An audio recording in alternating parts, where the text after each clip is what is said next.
Hi, I'm Coach Rob.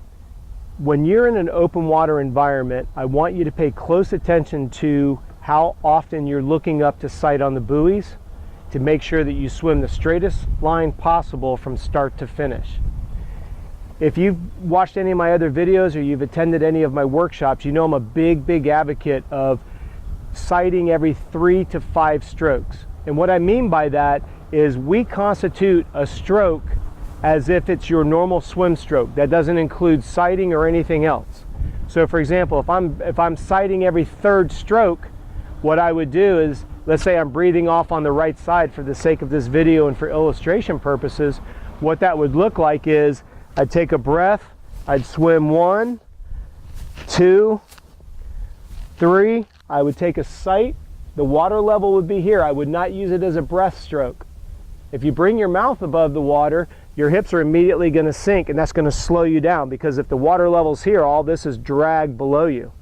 So on that 3rd stroke, I would transition to a sight with the water level here, 1 pull through, and then I would immediately go to my left side. So it would be a sight stroke down, then a breath to the left. 1, 2, 3, then I would take a small sight stroke, then I would come here and I would venture back off to the right. There are a couple of reasons why I want you to focus on that. Number 1, it's going to maintain a balance of fatigue in the shoulder blade so you don't have something going to spasm.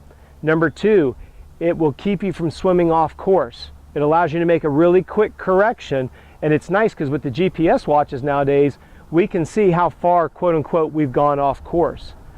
One of the biggest frustrations I get from athletes that will either call us, contact us via email, what they say is, why can I swim so well in the water, i.e. the pool, but I can't translate that over to the open water?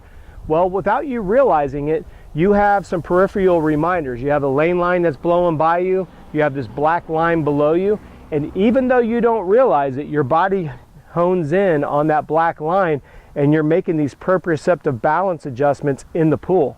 You get out here, you have nothing to orient yourself with, there's nothing reminding you on the peripheral, so we have a tendency to drift off.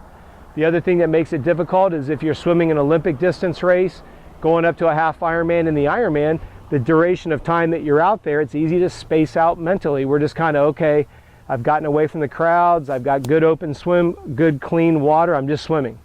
Well, if you get mentally relaxed, or I don't even want to use the word relaxed, but more complacent, you go 10, 15, 20, 25 strokes without sighting, you could find yourself 150 yards off. And then you're going to have to obviously bring it back to get in line to continue your swim, which is going to result in more time out there, more calories burnt, as well as a slower swim time.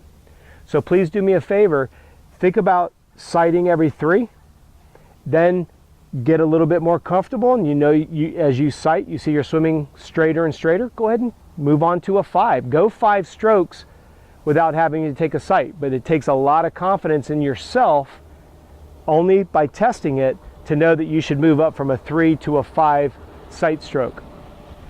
If you like this video, please do me a favor and give it a thumbs up. If you want to see more videos like this, please subscribe to the channel. And if you personally have any questions, please do me a favor and reach out to us via email at contact@coachrob.com.